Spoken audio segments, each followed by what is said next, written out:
Hi and welcome, friends. If this is your first time here, my name is Tiffany and I'm the International Witch. Today I'm going to be continuing my Grimoire series and I'm making a page on the German cryptid called the Wolpertinger. If you're interested in how I made this page and downloading it for yourself, stay tuned. Again, I'm going to be using the Dollar and Rowney oil paints. And I'm going to be using round brushes in the numbers 3, 4, and 5.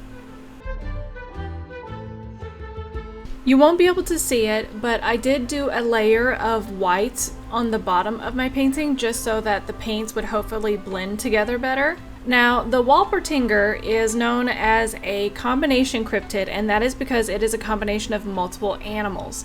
It is part rabbit, part squirrel, it has the antlers of a deer, and it has the wings of an eagle. You may be wondering, why in the world did I pick the Wolpertinger? And that is because my husband and I were blessed with the opportunity to visit Germany this fall, and as we were walking around Munich, I happened to look over at a shop that was selling clothes, like jackets and hats, but it had a stuffed taxidermied animal in the window. And as soon as we saw it, my husband goes, "Oh my God, what in the hell is that?" I posted it to my Instagram stories, and one of my followers, big shout out to Tiffany, actually lives in Germany, and she told me what it was. It's a Wolpertinger. So that is why I am making this Grimoire page, because I wanted to learn more about this unusual little cutie. If you're from the US, then you might be familiar with the Wolpertinger's cousin, the jackalope. The jackalope is exactly like the Wolpertinger, except it doesn't have wings. I knew early on in my concept planning that I wanted a drastic difference between the body and the wings. I wanted you to definitely be able to see the difference. But I went back and forth on how I wanted to do the wings. I thought at first about maybe like doing a gray rabbit and doing like peacock feathers, but I thought that would just be making things way too difficult on myself. So I finally decided on doing the rabbit's body in gray and white, and then doing the feathers in brown and white, almost like a hawk. And I kept trying to make it look realistic when I was sketching things out, and I was getting frustrated because obviously I couldn't make it look realistic. I'm not that good. And then I just kind of threw it all out the window, and I thought, you know what? This is a fun creature of imagination, and I'm going to lean into that. So I started looking at World of Warcraft, and look, I'm a long time World of Warcraft girly. And I love the druids. And if you're not familiar with World of Warcraft, there's a class called the druid class. And they are creatures of the land. They love the land, they worship the moon, and they have the ability to turn into animals. And why I was really drawn to them is when they turn into the animals, they don't look realistic. And I love that Blizzard didn't try to go that way. When they change into animals, they come with armor and jewelry. Like, you can tell this is not a real animal out in the wild. And I kind of leaned into that. That's what I wanted to go for this Wolpertinger. I'm picturing her as like a bougie, shape-shifting, beautiful fae girl. So not only am I going to give her jewelry hanging from her antlers, but I'm also decided to wrap her feathers around almost like a boa and give her jewels around her neck, because once again, I mean, she's not real. She's a beautiful fae bougie babe with just a tiny bit of diva-ish. Think a beautiful Yzma. The next bit of painting that I'll be doing is an underpainting. I was really intimidated to even start this project. That, perfectionism coming in. I kept wondering if I would even do it right, if I would make a mistake, and that kind of had me in a holding pattern where I didn't even want to start. But eventually, I had to tell myself, just get paint on the paper. With oil paint, if I don't like it, I can go over it. I just need to get something on the paper. So all this black is not only to outline where I want everything to be, but also to act as kind of like a background shadow so that whenever I draw the feathers on, any areas that I miss will look like it's part of the feather and shading instead of just blank white space. I think that's the most intimidating for me, is just seeing a paper full of nothing but white. But as long as I can throw something on there, I can tweak it and add and build upon it, but I just need to get the paint on the paper. It's taken me a lot longer than I would like to edit this video, and that is because I have not one, but two of my neighbors are doing renovations in their homes, and this has been going on for like at least 3 weeks. So I am hearing nothing but drills and chisels, and oh my god, they had a jackhammer in there for a while. Every single day between 9 and 5 in the afternoon.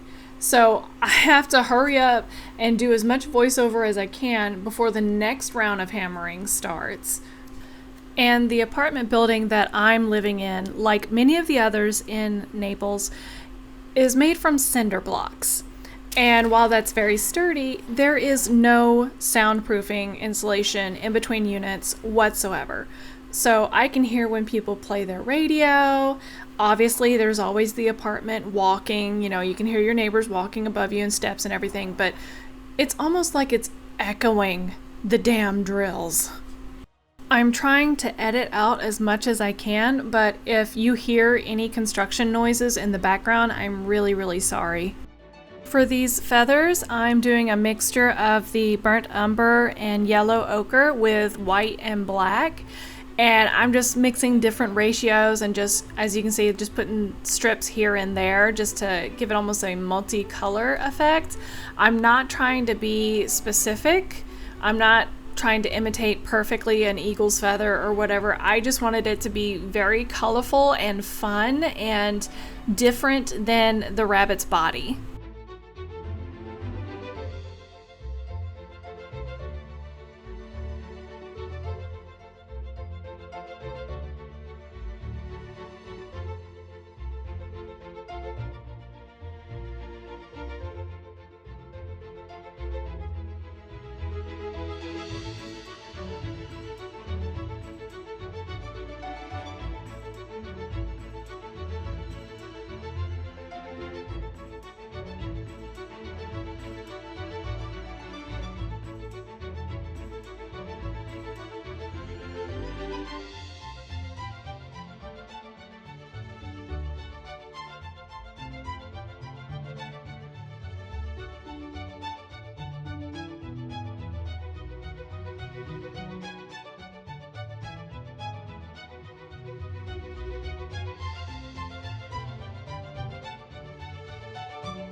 I feel that I kind of messed up here because I wanted it to look like there was shadows underneath her neck, and I kind of just made a blob. I should have let everything dry and then maybe came back and did like a glaze or some sort of transparency, but it is what it is.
Typical wing coverts, which are these little feathers that I'm drawing, are usually not as intricate as their longer feathers.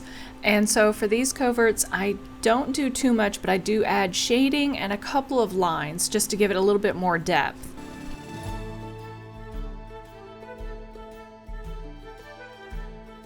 I think I made the tan ridge of coverts up here at the top a little too wide, so I go through and try to separate them, but it's not that great.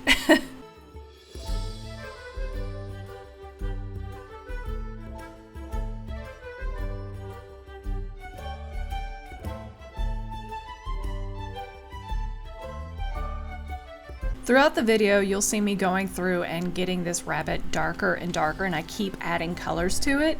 And that's because while it looks okay on this paper, I know whenever I print it out on my tea-stained paper, white doesn't print. Like, there's no white ink in your typical at-home printer.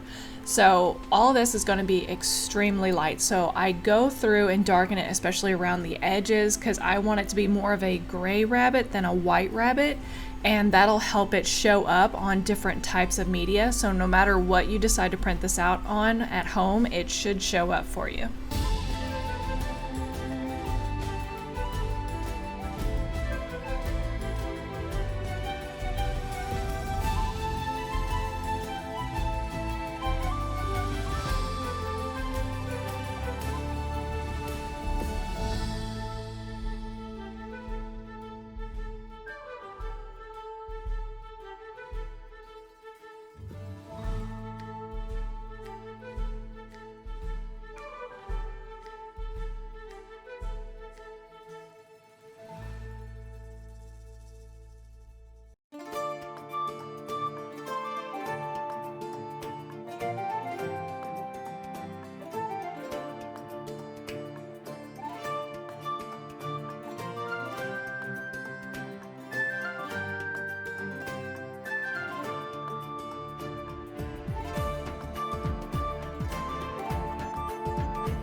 For the jewelry, I use yellow ochre to look like citrines, and I use my Micron .01 pen.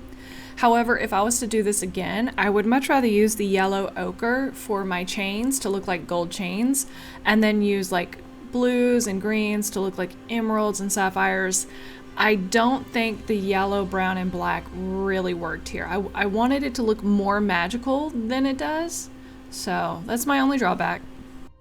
You can also see here in the original painting that I did not add whiskers to the rabbit, and that's because I knew I was going to be scanning this in and altering it digitally, and those kind of get lost whenever you start scanning and deleting and moving things around. So I went into this knowing that I would add the whiskers in post painting. And here's a close-up of the final painting and all the details ready to be scanned in.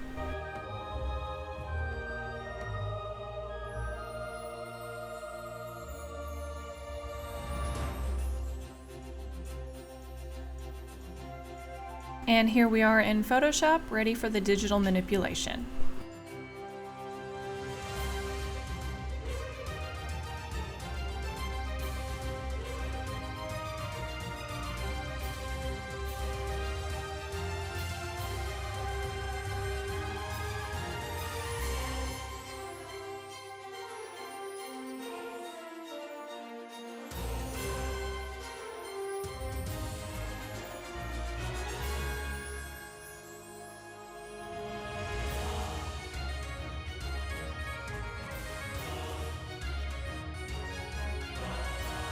And as I've stated in my previous videos, yes, I understand that the newer versions of Photoshop have an easier way to remove the background, but I'm working with Photoshop CS4, which was 2007 or 2006 when it came out.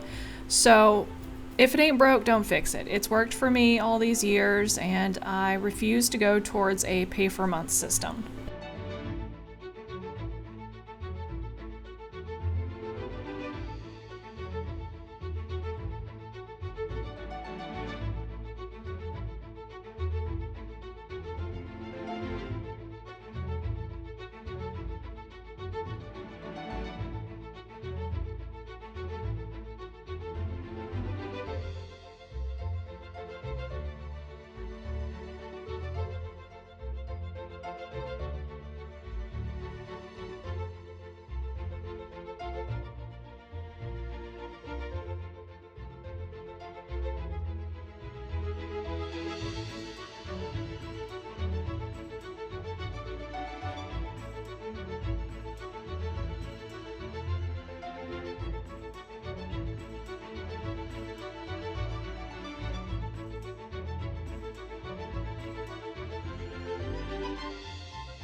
Now I'm setting everything up on the Grimoire page, and you'll notice I'm doing everything on a white background, and that's because I print out on tea-stained paper. I know some people will download a antique paper texture to put on the back of their pages and it'll print out that way, but I find that's a complete waste of ink. I don't like buying that much ink, so I would much rather print it out on pre-tea stained paper. If you would prefer that I add an option to the Grimoire section with the page already on a textured background, let me know in the comments. This is just my preference. And speaking of printouts, if you don't already know, all you have to do is click the link in the description below that takes you to my blog and sign up for my newsletter, and you will receive a code in your email to access the Grimoire section of my page. And that gives you free bullet journal printouts every month and free Grimoire sheets.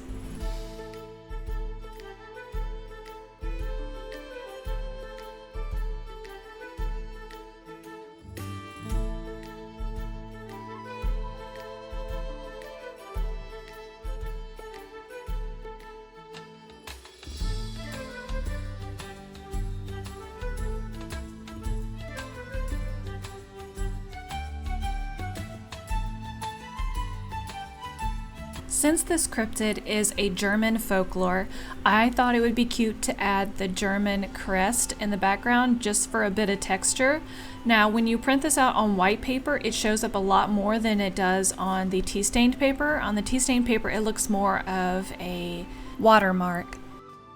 And now it's time to print it out and put it in my Grimoire.